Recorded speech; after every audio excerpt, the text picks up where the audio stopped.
the most important first step in content is to understand that you cannot post content unless you are prepared to put time and effort into engaging with other people's content.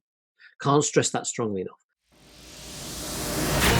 Welcome to the Content 10X Podcast, the show where content creators learn how to harness the power of content repurposing. And now, your host, Amy Woods. Hello and welcome to this week's episode of the Content 10X Podcast. I'm your host, Amy Woods, and this week we are looking at LinkedIn, and I have a fantastic guest on the show. It's the one and only Mr. LinkedIn, Mark Williams. Now, Mark is widely regarded as one of the world's leading LinkedIn experts. Following a career spanning 20 years in the recruitment industry, Mark set up ETN LinkedIn training in 2008. And since then, he's been training thousands of LinkedIn users from a diverse range of industries and roles. And he also has a wonderful podcast called Links Inform. So Mark, welcome to the show. Thanks, Amy. It's good to be here. What did I miss? I know that was quite a brief introduction. Is there anything key that I've missed there? No, not really. I mean, that kind of sums me up in a short sentence. I've been training LinkedIn longer than most, 11 years, which is actually longer than most people have been on LinkedIn, never mind training it.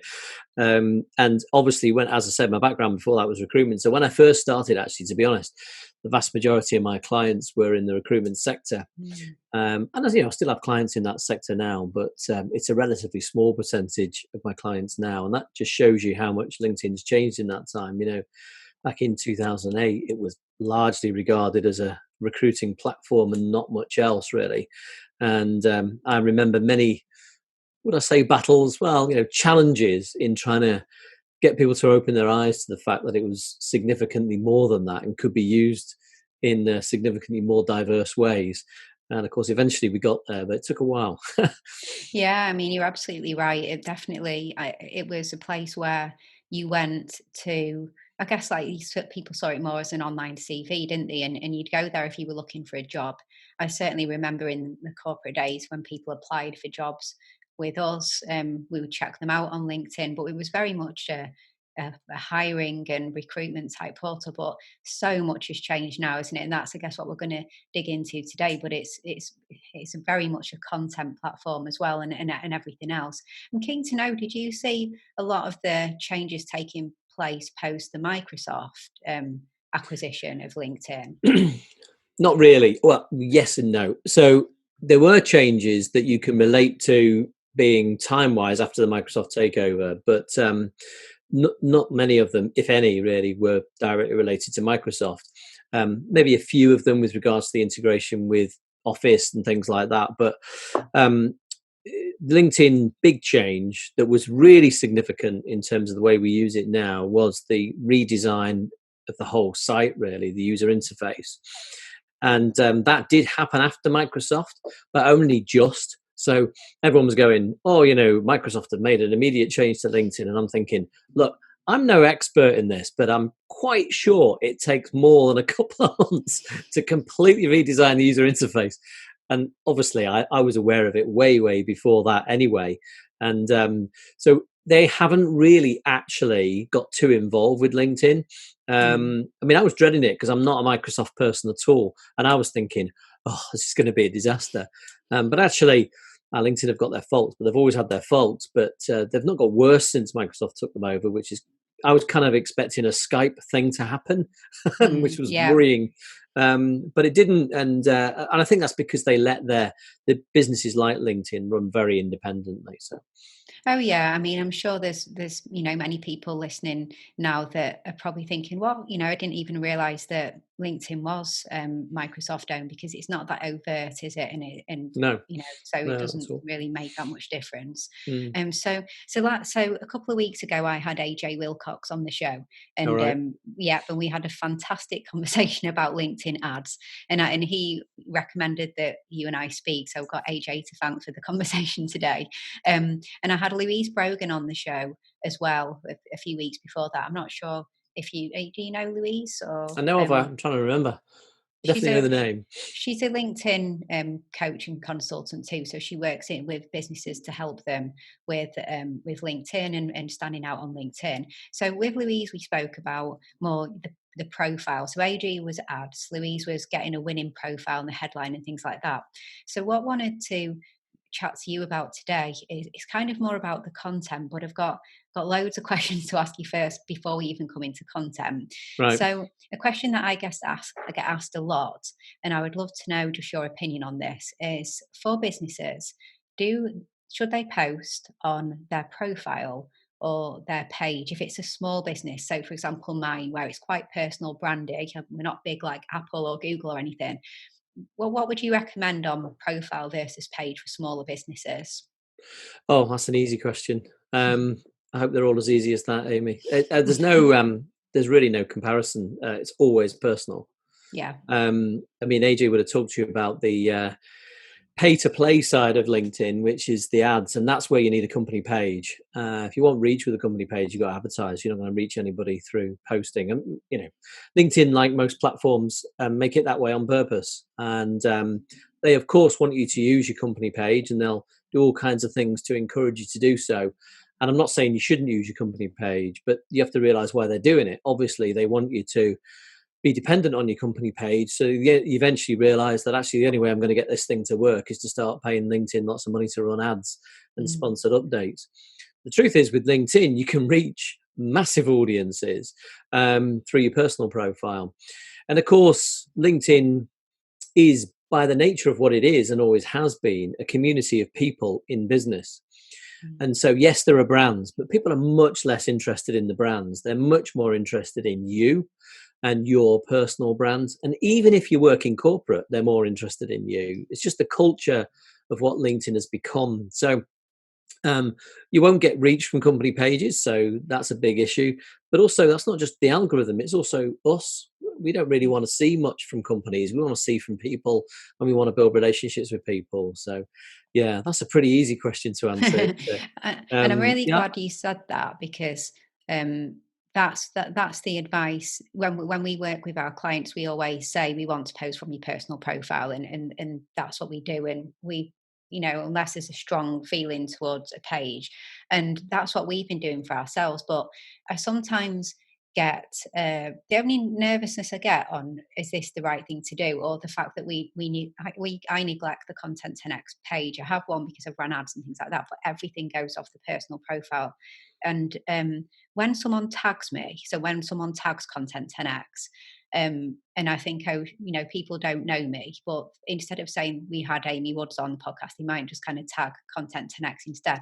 And then I think, oh damn it, because people want to know who I am there. They're going to go to the page instead of me, and they're not going to find out as much. So in that case, if you're using your page as more of a placeholder, but you really want people to find that page and go to you, are there any best practice advice you have in that situation where you want your page to just quickly signpost to where you want people to go? Yeah. Yeah, it's not something I've done actually, but what I want to recommend in that situation, what you're talking about is a reasonably unusual situation. It doesn't happen all that much that people tag a company. People often don't even know they can tag a company. So I don't think it's something you'd have to worry about too much. But if it happens a fair bit, or you just felt that you really wanted to use your page as pointing people towards your personal profile, then one of the differences and one of the unique things about a company page is that right front and center, you can see posts, right? You can see what they call updates, but they're the same thing. And you can pin one to the top. So I would suggest doing a little video, just a face to camera chat with captions, just saying to people, hey, introducing yourself and telling them to go over to your profile to engage with you. It's the first thing someone will see when they go to your company page. So be the easiest way of pointing them over there. I would have thought something like that. Oh yeah, that's a brilliant idea. Yeah, great tip. I'll be doing that straight after this call, actually. So another question that I have, and then move more into content. But it's funny with LinkedIn, because on other social media platforms, it's often about, you really just want as many people following you as possible. On Instagram, you just get loads of followers, and on Facebook, likes and things like that. But With LinkedIn being different, because what you do is you get a connection request and then you have to make that decision on accept or ignore. What is your advice in terms of is it the more the merrier and just accept everything that comes your way, or should you be more selective? And how does it harm you in one or the other of those two approaches, or benefit you, I should ask, more positive? Yeah, sure. Generally speaking, I mean, this is a bit of a sit on the fence type answer, but it's the truth. It's not about being highly selective, and it's not about collecting numbers. Right? So I'm afraid the answer's somewhere in between the two. I'm not a fan of huge networks. I don't think the system, the algorithm works well if you overconnect. I think you're basically giving very confusing messages. So I would recommend connecting in a relevant way, but fairly wide as well. So you have to know someone, but if someone asks you to connect and you think they look potentially relevant, then it's probably worth connecting with them. But the example I always give happened to me many, many years ago. I got an invite to connect from a taxi driver in Kuala Lumpur. Now, there's a random one. So why would I accept that? Well, I wouldn't. It's completely random and not applicable to me in any way, shape or form. Therefore, I didn't. But if that person had been in a relevant profession or a relevant area geographically, and that was something relevant to my business, then I'd accept it. Now, that person may subsequently spam me, in which case I just disconnect, right? Nothing really lost, relatively easy thing to do. What you have to be a bit careful of is that obviously every time you connect to someone, you're becoming their follower as well as they're becoming your follower. And that potentially makes it harder for you to engage in what's going on in your feed, because it just gets full of stuff that's irrelevant to you. So always be mindful of that as well. Now, admittedly, you can connect to someone, therefore you're following in both directions, and then unfollow them, which means that they're only following you, right? They won't know that you've unfollowed them. So there is that, and that's a possibility. Fairly time consuming to do, but if you want to do it for a lot of people, but that's another option available to you. And what about, so sometimes you get the option that you can only follow somebody. I'm right, aren't I? Sometimes, usually you can connect, but sometimes the option is follow. Is that when somebody's reached a limit on the number of connections and the only option is follow? No, not necessarily. It could be that, but that's pretty rare, actually. There's not going to be many people that fall into that category. What you'll find is, and actually if you went to my profile and we weren't connected, this is what you would see. Instead of the connect button, it says follow, but that I've changed that. That's in my settings, and I can say that the primary action on my profile is to follow. And that's because I've got approaching 12,000 connections, but about 18,000 followers. I want followers. I don't necessarily want connections. There's no real benefit in me connecting with more people, but the more followers, the better, right? Mm-hmm. So I've set it that way. Now, that doesn't mean you can't connect with me. You still can. You just have to go to the more menu. So when you look at a profile, just to the right of the connect button, you'll see more. And if you click in that, you'll always see the option to connect in there as well. If not, then it will be someone's got over 30,000 connections. They can't connect with anybody else, but that's not that common. You may occasionally come across that. Depends what circles you move in, but mostly it's going to be that. And of course, you will see people also that are third tier connections. When you see a third tier connection, you don't see the option to connect with them. But again, it's in the more menu, so you can still connect. So yeah, I mean, on the whole, most people you will be able to connect to if you want to. And when it comes to the content that you create, to the posts that you're putting out there, is there a difference in what anyone can see from a complete non-connection to a follower or a connected but not follower? Is there a difference in what content people could see? Yes and no. So if you do a post, that post is sent by the algorithm onto the homepage feed of some of your followers. Okay, so for a start off, initially they would have to be a follower.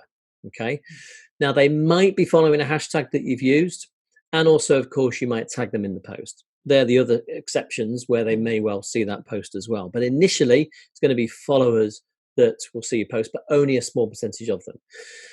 Now, so let's imagine you've got 500 followers, and initially the algorithm sends it to 50 people, which I'm not saying that's the exact number, that will vary. But let's imagine, for the sake of this discussion, we'll say that's what's happening.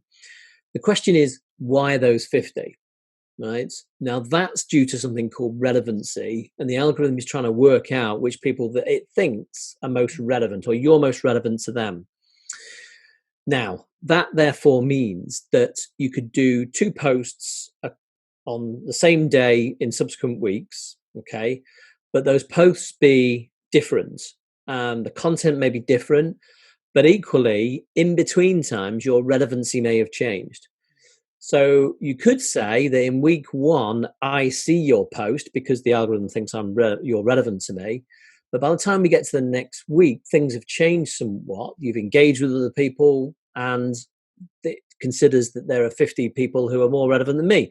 So I don't see that one, and someone else does. So in a way, that is different followers seeing different content, right? But it's not necessarily specific to the content. It's more to do with relevancy. It can be related to the content, obviously, because of tagging and things of that nature. But tagging and hashtags, that could have an effect on it as well. Mm-hmm. Now, beyond your followers, people will see your post because the people they're following will engage with your post. And that's the critical element with content. If you want organic reach, that's what you need to happen, right? That's key. So beyond that, potentially anyone on LinkedIn could see your post. But in that initial distribution, then yes, it may well vary, and it will be a relatively small group of people to start with. Yeah, that makes sense. It's, I guess it's similar on other platforms in terms of the algorithm wants to put in front of people the content that they like, so that they stay on the platform. So they're going to make those decisions, aren't they? Yeah. You brought up a couple of things that I wanted to ask you about. So you said hashtag. So if it may be that if you've got a certain hashtag. So when it comes to putting hashtags into your posts on LinkedIn, do you have any advice in terms of the research that you could do to get the right hashtags for your post, and how many you should use and how you should decide what they would be? So the first thing to say is hashtags are not widely understood or used on LinkedIn. And so you need to bear that in mind. But people do follow hashtags often without kind of knowing why or what they're doing, but they do. And so each hashtag will tell you how many followers it's got. And if someone follows a hashtag, it doesn't mean they're guaranteed to see your post because you use the hashtag, but there's a better chance, okay? So use of hashtags, according to LinkedIn, they advise using up to 3. And I followed that advice after they publicly said that, and did find that it gave me more views, actually an increase of 40%, which sounds a lot. Engagement wasn't in line with that, I have to say. So engagement didn't increase by 40%, increased slightly, but number of views did. So I do think there is an argument to be using hashtags in moderation. I don't go crazy with them. The other thing that's worth noting at this point as well is that hashtags, because they have a number of followers, you ideally want to go for the most popular, and there's a reason for that. A lot of the times, if you actually look at your feed, you'll notice that things appear in your feed either because someone you're following has posted it, or someone you're following has commented on it, or they might have reacted to it in some way or shared it, okay? Predominantly, that will be there for one of those 4 reasons.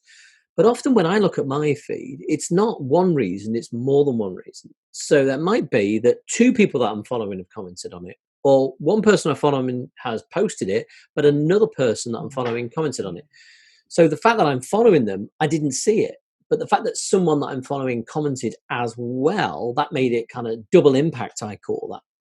Now, hashtags come into that, right? So let's say you do a post, and I wouldn't see it in isolation just because I'm following you. But if you use a hashtag that I'm also following, double impact, right? So therefore, there's a greater chance. So hashtags obviously need to be relevant to the post, okay? But at the same time, you want to use hashtags that are very popular, because the more followers, the greater the chance of there being that double impact, yeah? So that's generally the rule of thumb. Now, of course, the next question is, well, how do I know which ones are followed, right?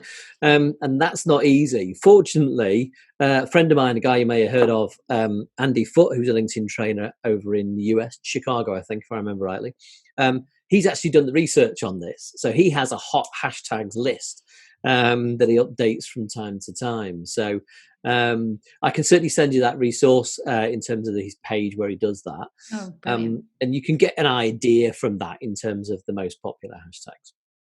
Oh, yeah, that would be great because, like you said, it's something that I'd love to know a lot more about. So that'd be fantastic, and I'll add that into the show notes if that's okay as well.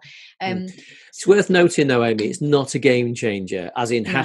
using hashtags is not a game changer for your content. It's worth doing. Don't get me wrong, but it's not a game changer. Occasionally, I'll get a notification saying your post is trending on such and such a hashtag. So what exactly is it telling me there when it says that? Well, exactly, we don't know. We can only look at, there will be an exact thing that triggers it, but we can only look at it and make a judgment. And the judgment is it's a complete waste of time. Because to be trending in a hashtag, how they define trending, we don't know exactly. But if you actually click over into that hashtag and look at all the posts, you could say, well, yes, this post is a bit more popular, but I don't know, I've got 10 reactions and 3 comments. It ain't exactly great. But looking at everything else under that hashtag, they're awful. They're getting absolutely nothing. So what does it really mean? Well, not a lot, frankly. It's nothing to get excited about, unfortunately. And people do get excited about it and say, oh, I've seen people actually post and say, I'm so proud to be trending in this hashtag. And I'm like, okay, whatever. Yeah, I must admit, I think it only just happened the other day. And although it said that, I was not really seeing anything particularly exciting happening with the post itself. So it didn't seem like something to, massively broadcast about, even though it sounded quite nice to be trending somewhere. Yeah. It's exciting to get engagement on your post. And that's the thing that you should really be focused on. And if you get a post that does really well and it happens to trend in a hashtag, then all fair and well, but that's not the most exciting part of that. No. And I think that leads really nicely on to the next question, which is, so, there's so many different content that you could post on LinkedIn. We've got normal text posts, short form, long form, posts with images, videos, short and long. Now you can live stream. There's stories type version coming out. What do you see? And I know this is probably a tricky question because it probably depends on the industry and the audience, but what do you see as being the kind of content that does get the most engagement out of that kind of plethora of what you could post content-wise? Yeah, I mean, there's so many facets to this, and I could talk about it for a long time. But if I was to summarize it, I would say what you write in terms of the actual content itself rather than the medium is by far the most important thing. And people often lose that. They get very carried away with should it be video, should it be text only, Look, they all work. The most successful post in 2019 was an image post, right? But I've seen posts do well of all types. The thing they have in common is that the content is appealing to people and most importantly gets them engaged. And that's the key thing.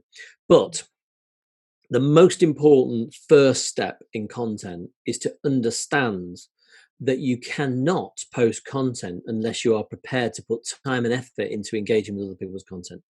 Can't stress that strongly enough. Every client that I work with, we focus on that first of all. Know the topics that are of interest and relevance to your target audience. Find the content, which is easy to do on LinkedIn, and jump in and engage and engage and engage and engage and keep that momentum going throughout. By doing that, you're building relevancy. You're telling the algorithm that you're interesting in that arena. Right? The people that follow you, if they show interest in similar types of posts, are more likely to see your content. Also, by engaging with other people's posts, that allows you to build your network because you will connect with someone once you've engaged with their content. And also, subsequent to that, you may well then send direct messages in both directions, and that also increases your relevancy with that person. So the bottom line is that whatever type of content you produce, as long as it's good quality, and you've spent the time building relevancy, you have a really good chance of it succeeding. Now, going to your point about the 4 different types of posts. So yeah, there are 4 different types of posts. Now, I'm separating that from articles. Articles are long form, not a post. Articles are great for credibility. Harder to find these days, it has to be said, but they're great for credibility, not great for engagement. There are exceptions to that for sure, but on the whole, not great for engagement these days. Posts, however, are amazing for engagement, and it's engagement that gives you organic reach, of course. Out of the four, if you could only do one, I'd probably pick text only. But and that's because of the nature of the way text only works. So with text only, you see it in your feed. There's nothing else to see, just the words. So your focus is on the words. If it's well enough written and in the first 5 lines, there's a reason to click on the see more. And obviously it's longer than 5 lines for there to be a see more in the first place. You are given an initial early sign to the algorithm that this is a good post. This is something that people are interested in, right? So the algorithm's already taken note of that. And then we have dwell time. So if it's written to reasonable length, 1,300 characters maximum, and keeps me engaged to want to read it, then I'm dwelling on that and I'm spending time on it. When the algorithm sees dwell time, it goes, right, this is a post that's keeping people on the page longer. We want to encourage more of that. Let's send it to more people, okay? So that's why they work particularly well. It's just the unique scenario. The see more click is quite important. Now on document posts, on video posts, and on image posts, they're all very powerful as well. But they're not as powerful for the see more click. And the reason for that is that obviously the focus is on the content beneath the see more. Yeah. So the words above it can often get missed. So if it's a great video, you focus on the video. If it's a document, you're clicking through the document, right?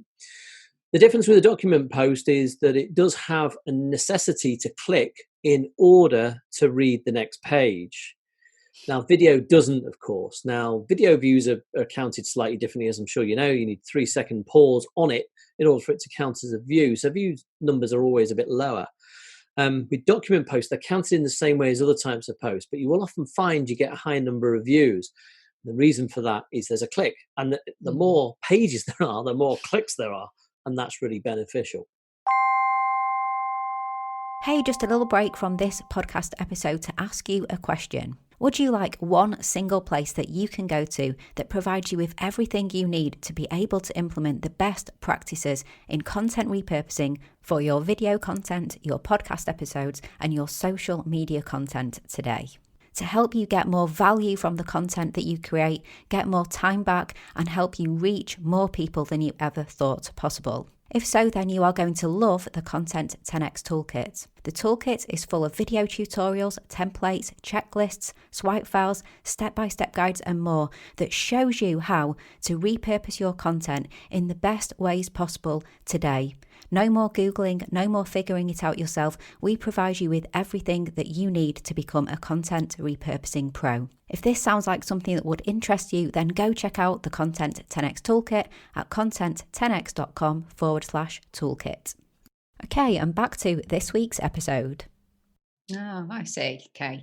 It's funny you saying about, the see more and so longer text posts, because something that actually I find I think it just personally annoys me a little bit on LinkedIn are the posts that people share, and it's often copywriters where they're like these quite over the top stories where there's some kind of business lesson in it, but it'll start with, when I was a young girl, I was always scared of something, and and it's all one line sentence, one line, and it all kind of leads to something businessy, like that's why you should always run Google ads or something like that. Yeah. And I don't know, like I really tire of the overly, it must just be, maybe it's me as a person, but the over storytelling, really flowery, long posts that try and turn personal, stories into a business lesson. And I'm absolutely all for storytelling. I think it's really important in how we communicate. But I think I'm starting to realize now perhaps why they try and capture you in the first bit with what happened when she was younger, what happened when he went to Argentina or something like that. But what do you think about those kind of posts? Because I just find them a bit tedious, I guess.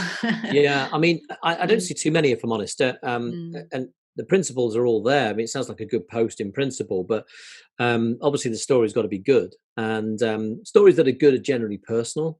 People much prefer something that very much is something that's happened to you, and written in a way that's compelling and interesting, but appropriate. So meaning that, that it doesn't really work very well to write a story about something and then kind of loosely sort of convert that into something businessy. Yeah. It's also important to note here that you don't have to convert it into a business thing. It doesn't have to be that. As long as it's relevant and interesting to people, and engaging. So, engaging meaning that there's a reason for them to want to type something in the comments. I mean, I always say that a good post is designed to start a conversation. That's your goal. When you sit down and think about writing a post, that's what you're trying to do. You're starting a conversation. Now, there are different ways of starting a conversation. I mean, obviously, the obvious one is to kind of ask a question. But actually, you need to be a bit more sophisticated than that sometimes. I mean, one way is make a statement. If you say something that people instinctively don't agree with, then they're more likely to say something, right? Or it's very, one way or the other. It's extreme one way or the other. You're never going to sit on the fence on this subject. You're either going to be in one camp or the other, and then you'll get people debating, and it just flies off on its own, and that's great. But anything that you do of that nature can be dodgy, dangerous, difficult. You might find yourself in a situation where there's a bit of an argument going on and it's your post and you're not comfortable with that. Although it helps from a distribution point of view, not particularly help in terms of your reputation as being associated to that. So you've got to be careful as well. I think so, don't you? I've got, friends who are masters at sharing content that they know is quite polarizing, and they know they'll get hundreds of comments, and they do, and they're really good at it. But I've seen it go wrong sometimes where, like you said, it's a debate that actually maybe you don't want to be the head of, especially if it starts going down a certain route that you think, people are being rude to each other now and things like that. Then you don't really want to have started something like that. So you've got to work out where you think it might go, haven't you, as well? But I mean, there are people. You are, everything you're doing on LinkedIn is that you are establishing a reputation amongst your audience. They are starting to learn about you, and that's not just in your post. That's also in your engagement with other people's posts, and so you need to be mindful of that. So that's why authenticity is so important. It's not just a kind of cool word that we should be doing. It makes sense, because if you want to do business with people, the reason they're going to do business with you, they buy into you. And so, in everything that you do in terms of posting, you've got to very much put yourself into it and be very real to who you are. And so creating arguments just for the sake of it, when that's not really in your personality to do that. And if it is, it's probably not a great personality to have if you want to do business with people. So, you got to be careful not to just, people often listen to advice that I can give and say this works and that works, and then forget themselves in it. And I'm like, just be careful here. You've got to be authentic to who you are in the way you post as well. Yeah, definitely. And what, in terms of for content creators who are creating content, like say they have video content on their website, or like you and I, podcasters, and so a lot of the time when we're creating and posting content onto LinkedIn, what we would really love is for them to go on and listen to a podcast episode, or perhaps it's someone who's creates a lot of video content for YouTube, and what they really want is to entice people to go and consume content elsewhere. So I know this is a big no with a lot of the platforms, to be directing people off the platform. What is your opinion on that in terms of sharing links and trying to entice people to go to content not on the platform? Yeah, the right strategy is that you should be using LinkedIn to build your personal brand and reputation, so that people are interested in what you've got to say. And then by being interested in what you've got to say, then they will go and find you elsewhere. Now, you can give them those links in your profile, no problem at all, and make it easy for them to go there, but don't send them direct there from a post. Mm-hmm. The problem with it is there's a lot of people say, well, it's the algorithm suppresses it. And I think that used to be true. I'm not sure that's true anymore. Relatively recently, that seems to have changed. But it's still not a good idea, because the essence of what you're doing is that you are sending people to the link, right? So if they go to the link, there's no reason to comment. There's no reason to like, right? They're just going to go to the link and they're done. So you've lost that organic reach. So it's not effective from that point of view. And if the algorithm has any part to play in this, it's just that it looks at content and goes, that isn't doing well, I'm not going to spread it to more people, right? Well, that's not necessarily that it's suppressing it so much. It's more, I'm not going to encourage more people to see this, because all that's happening is they're not commenting on it, not liking it, but they're clicking on a link and going elsewhere. So, it doesn't make sense from that point of view. And I've always said to people, look, if your strategy is that LinkedIn is the start of a funnel directly sending people away from LinkedIn, you are really pushing water uphill. It's not a clever strategy. But build your brand and reputation so that people want to know what you've got to say, and they will naturally seek more from you. And that's how you'll get into your website or to your videos elsewhere.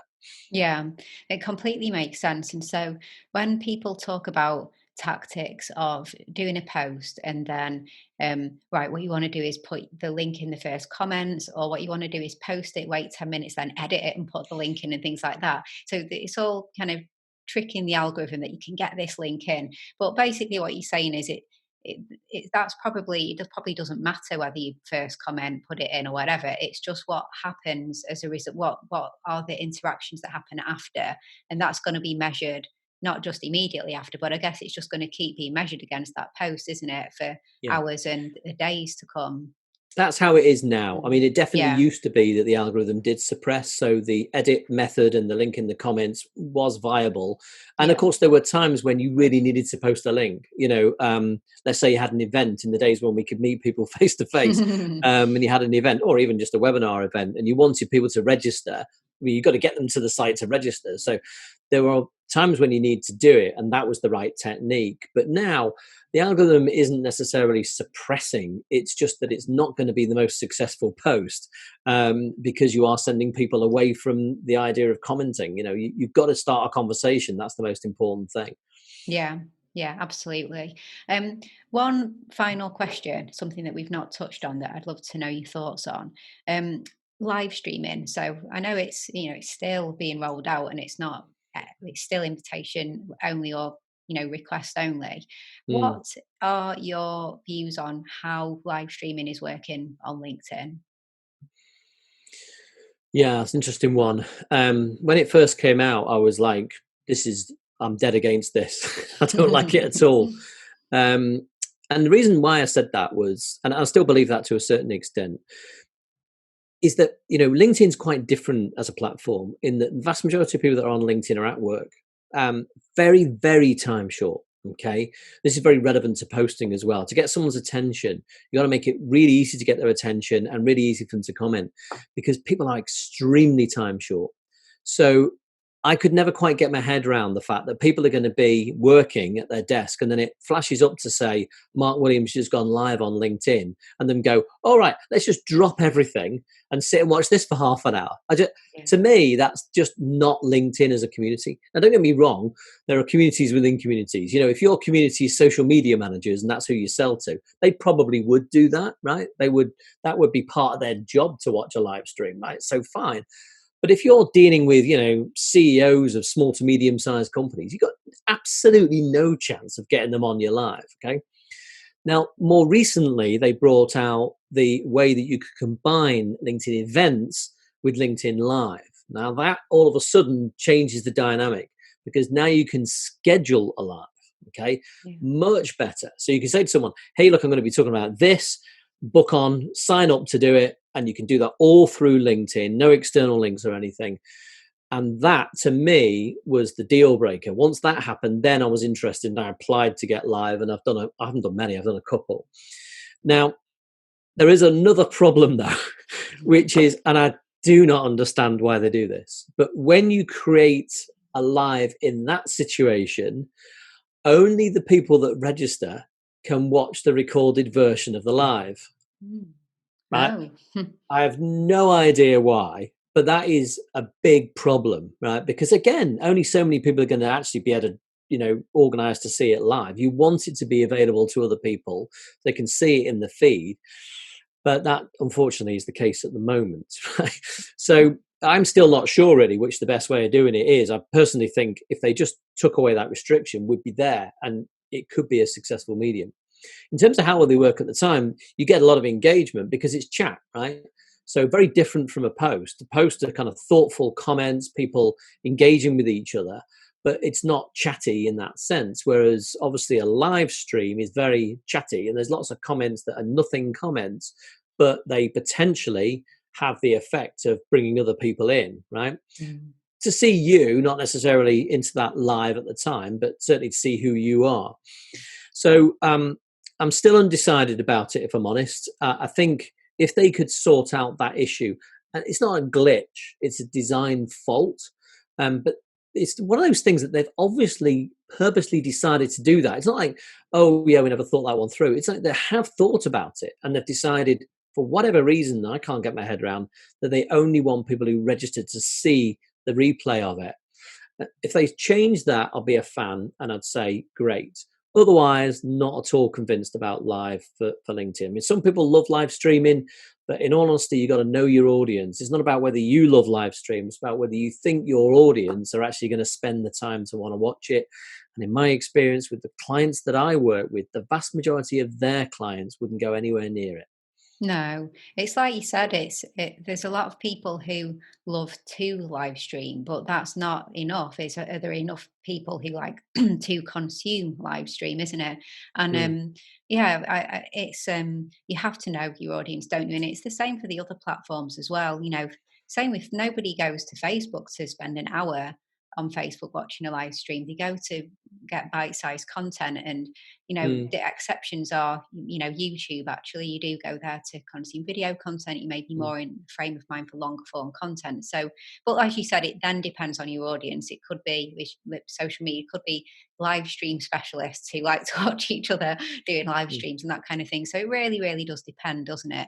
It's interesting about the event. I think if there was just they obviously decided that they thought people would want exclusivity around the events and the registering process, didn't they? But there should just be a tick box. Do you want the live recording available to all or attendees only? And then you can choose the exclusivity rather than just assuming that people would want it to be exclusive. Yeah, that's a fair point. I mean, maybe so it is perhaps just a mistake in that they've not considered to give that as an option, as opposed to deliberately making it so that you definitely can't see the replay.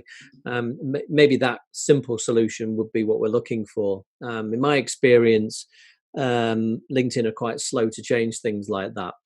They're under new management these days, so we never know, things might change, and we may get that kind of happening sometime soon. But at the moment, I'm still 50-50 on it, really.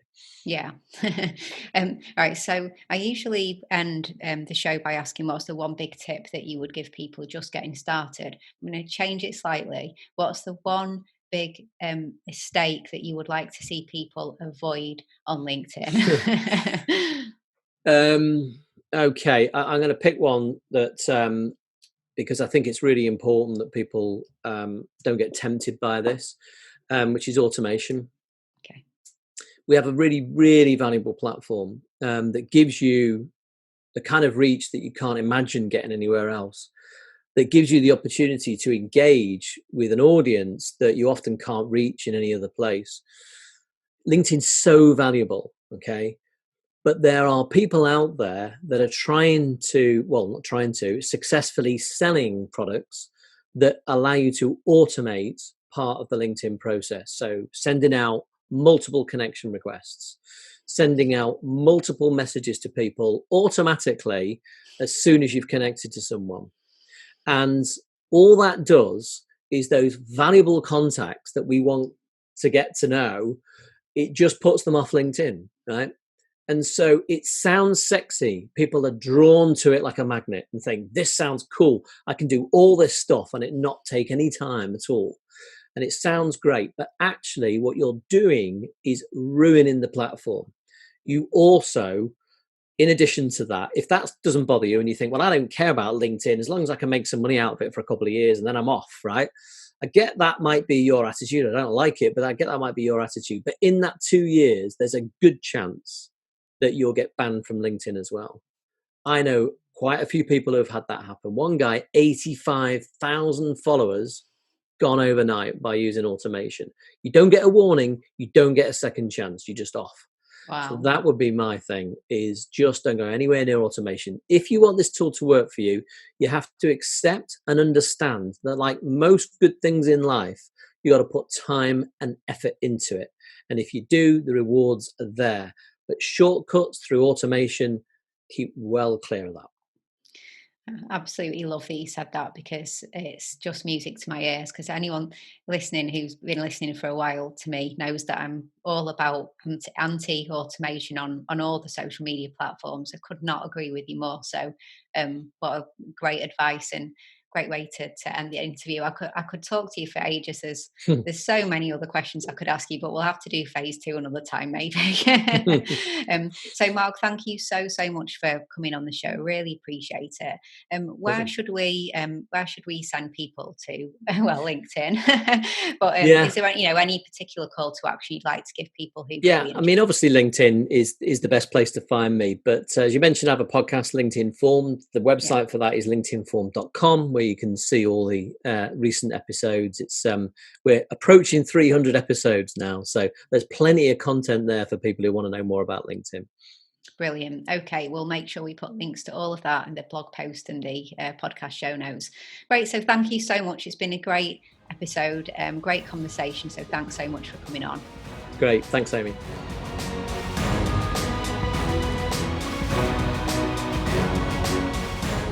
Thank you so much for listening to this week's podcast episode. I hope you found it really, really useful. Now, if you would like help with your content repurposing, then don't hesitate to get in touch with us here at Content 10x, because we offer a fully end-to-end content repurposing service. Just head to content10x.com. That's content10x.com.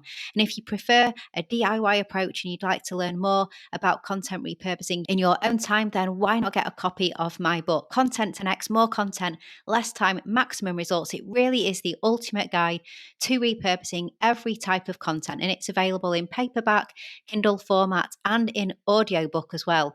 So you can get it on Amazon, or just head to content10x.com/book to find out all the places that you can get hold of my book. So all that's left to say is thank you so much for listening to this week's podcast episode, and I will catch you in the next one.